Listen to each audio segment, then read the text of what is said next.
வணக்கம். இன்றைய நாளில் கவனம் ஈர்த்த செய்திகளை அடுத்தடுத்து பார்க்கலாம்.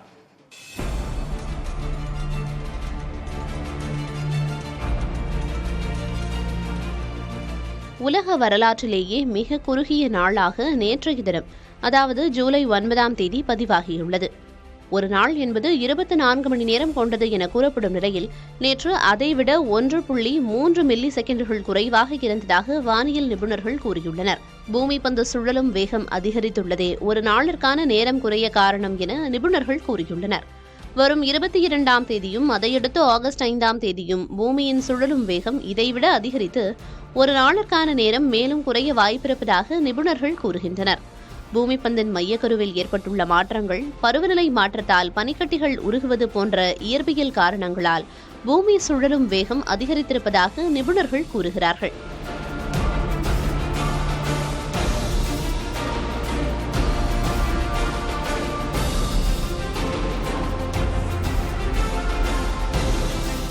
அதே நேரம் சந்திரன் பூமி பந்தை சற்றே கூடுதலாக நெருங்கி வந்ததே இதற்கு காரணம் என மற்ற சிலர் யூகிக்கின்றனர். என்ன காரணமாக இருந்தாலும் பூமி சுழலும் வேகம் அதிகரிப்பதை ஒரு எச்சரிக்கையாகவே கருத வேண்டும் என்றும் வானியல் மற்றும் புவியியல் நிபுணர்கள் கூறுகின்றனர்.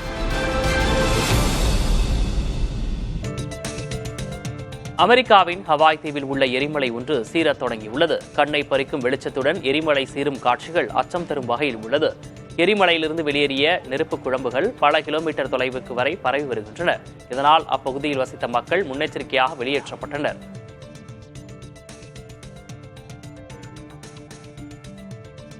ஆப்கானிஸ்தானில் 45 வயது நபர் 6 வயது சிறுமியை திருமணம் செய்வதற்காக விலைக்கு வாங்கியிருப்பதும் அதை தலிபான் அரசு அங்கீகரித்திருப்பதும் சர்ச்சையாக இருக்கிறது. அந்த நபருக்கு ஏற்கனவே 2 மனைவிகள் இருக்கும் நிலையில் கடன் தொல்லை காரணமாக அந்த சிறுமியை அவரது தந்தையே விற்பனை செய்ததாக சர்வதேச ஊடகங்களில் செய்தி வெளியானது. விலைக்கு வாங்கிய நபர் மீது தலிபான் அரசு நடவடிக்கை எடுக்கும் என்று எதிர்பார்க்கப்பட்ட நிலையில் தாராளமாக சிறுமியை திருமணம் செய்து கொள்ளுங்கள், ஆனால் சிறுமிக்கு 9 வயது ஆன பிறகுதான் தாய் வீட்டிலிருந்து அவரை அழைத்து வர வேண்டும் என்று கூறியிருப்பது கடும் விமர்சனத்துக்கு உள்ளாகியிருக்கிறது.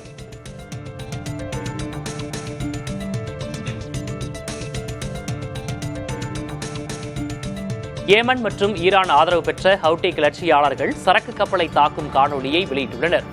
செங்கடலில் லைபீரிய கொடியேந்திய கப்பல் மீது ஹவுட்டிகள் தாக்குதல் நடத்தினர். கப்பல் மூழ்கியதில் 4 உயிரிழந்ததுடன் 15 மாலுமிகள் காணாமல் போயினர். ஐரோப்பிய ஒன்றிய கடற்படை ஒரு இந்தியர் உட்பட 6 பேரை காப்பாற்றியதாக கூறியுள்ளது. காசா மீதான இஸ்ரேலின் தாக்குதலை நிறுத்தச் செய்வதற்காக இந்த தாக்குதல் மேற்கொள்ளப்பட்டதாக ஹவுத்திகள் தெரிவித்தனர். தாக்குதலில் தப்பிய சிலரை ஹவுத்திகள் கடத்தியதாக அமெரிக்கா குற்றம் சாட்டியுள்ளது.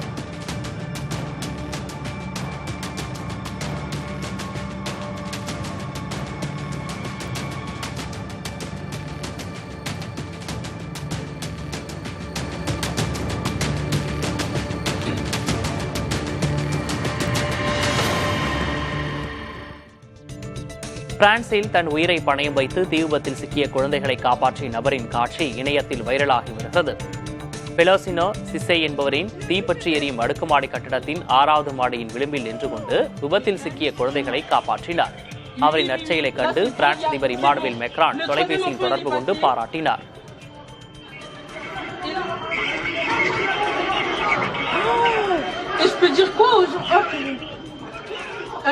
C'est bon, il a le bébé dans les bras, il a le bébé dans les bras. Au nom de Dieu, qu'est-ce qui se passe? Oui, il y avait un autre bébé encore. Il y a 2 bébés? Il y avait 2 bébés, lui il doit avoir 1 an je pense. Ok. C'est bon, il a le bébé dans les bras, il a le bébé dans les bras. மனிதர்களை போன்ற புற உணர்வுகளை உணரும் வகையில் புதிய வகை ரோபோக்களை விஞ்ஞானிகள் கண்டறிந்துள்ளனர். இதற்காக ரோபோக்களுக்கு ஜெலட்டின் அடிப்படையிலான பொருளான தோள்கள் மின்சாரத்தை கடத்தும் வகையில் பிரத்யேகமாக வடிவமைக்கப்பட்டுள்ளது. இந்த தொழில்நுட்பம் வெப்பநிலையில் ஏற்படும் மாற்றம் மற்றும் வலி உள்ளிட்டவற்றை அனுபவிக்க உதவுகிறது. இருப்பினும் இந்த தோள்கள் லேசாக இருப்பதால் எளிதில் சேதமடைய வாய்ப்பிருப்பதாக கூறப்படுகிறது.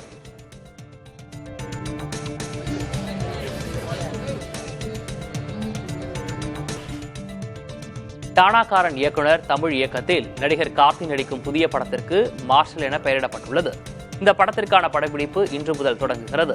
ட்ரீம் வாரியர் பிக்சர்ஸ் தயாரிக்கும் இந்த படத்திற்கு சாய் அபயங்கர் இசையமைக்கிறார். கார்த்தியின் 29வது படமாக உருவாகும் மார்ஷல் ராமேஸ்வரம் இலங்கை கடற்பகுதியில் நடந்த கடற்கொள்ளையர்கள் பற்றிய சம்பவத்தை அடிப்படையாக கொண்டு பீரியட் படமாக உருவாக உள்ளதாக தகவல் வெளியாகியுள்ளது.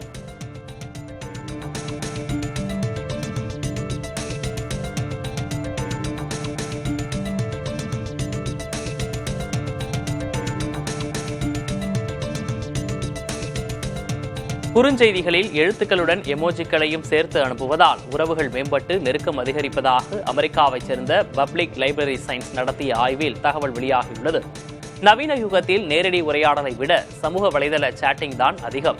அந்த வகையில் ஒருவருடனான உரையாடலில் எமோஜிக்களை அடிக்கடி பயன்படுத்தும் போது உணர்ச்சிகளின் சரியான வெளிப்பாடாக உள்ளதால் எதிர்நபரிடம் தாக்கத்தை ஏற்படுத்துவதாக ஆய்வாளர்கள் தெரிவிக்கின்றனர்.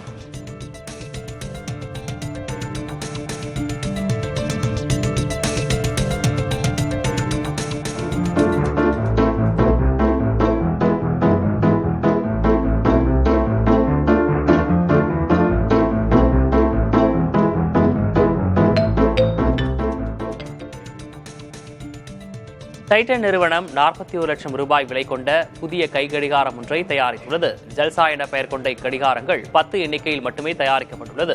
இக்கடிகாரத்தின் டயல் மெல்லிய மார்பிள் கல்லால் உருவாக்கப்பட்டுள்ளது.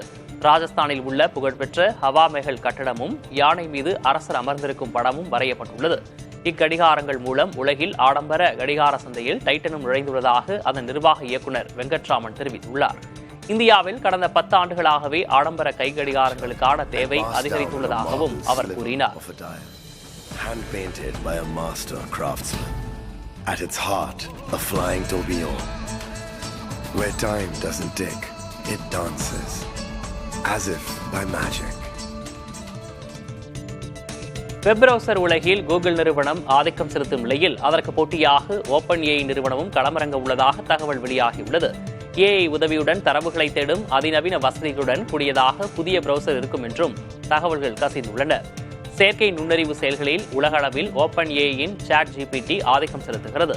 இந்நிலையில் அது வெப் பிரவுசர் துறையிலும் அது வருவது மிகப்பெரிய மாற்றங்களுக்கு வித்திடும் என கருதப்படுகிறது.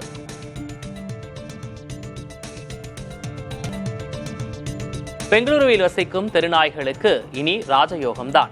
அங்கு வசிக்கும் நாய்களுக்கு தினசரி சிக்கனும் முட்டை சாதமும் வழங்க மாநகராட்சி முடிவெடுத்துள்ளது. இதன்படி ஒவ்வொரு மண்டலத்திலும் உள்ள 600 முதல் 700 நாய்களுக்கு தினசரி ஊட்டச்சத்து மிக்க உணவு வழங்கப்படும்.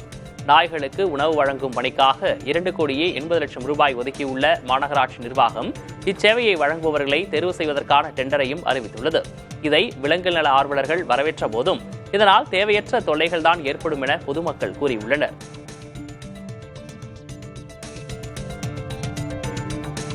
சத்தீஸ்கரில் யானை கூட்டம் ஒன்று உற்சாகமாக விளையாடிய காட்சிகள் வெளியாகியுள்ளன. சத்தீஸ்கர் மாநில வனத்துறை இந்த வீடியோவை வெளியிட்டுள்ளது.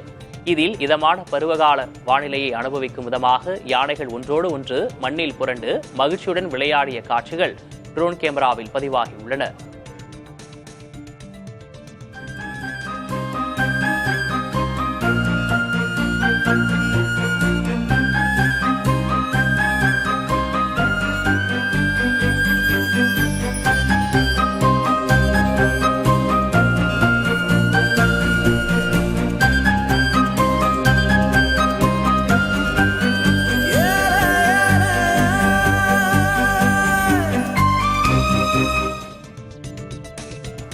தமிழ் திரைத்துறையில் சாதிய பாகுபாடு மிக மோசமாக உள்ளதாக நடிகர் கலையரசன் குற்றம் சாட்டியுள்ளார். இயக்குனர் ப. ரஞ்சித்துடன் இருப்பதால் தனக்கு பட வாய்ப்புகள் மறுக்கப்படுவதாகவும் தன்னை நடிக்க அழைப்பதற்கு சிலர் யோசிப்பதாகவும் தெரிவித்தார்.